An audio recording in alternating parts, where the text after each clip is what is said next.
মেলাতে ঢুকছিল ওদিক দিয়ে ওইখানে কি বলছে ওইখানে ওই কি বলেছে হ্যাঁ আহিরনের ওইখানে একটা লোক হেভি জোরে জোরে চেঁচিয়ে চেঁচিয়ে বলছে এই 20 টাকায় নিয়ে যাও বাঘের খাঁচা 20 টাকায় বাঘের খাঁচা 20 টাকায় বাঘের খাঁচা। আমিও শালা বললুম যে 20 টাকায় এবার কি বাঘের খাঁচা পাওয়া যাচ্ছে বে। ড্রাইভারকে বললো দাঁড়াতো ভাই যে দেখে আসি।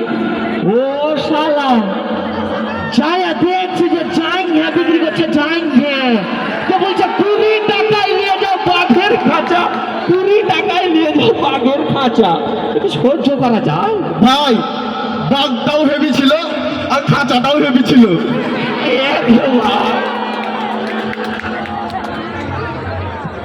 আর বলো আর বলো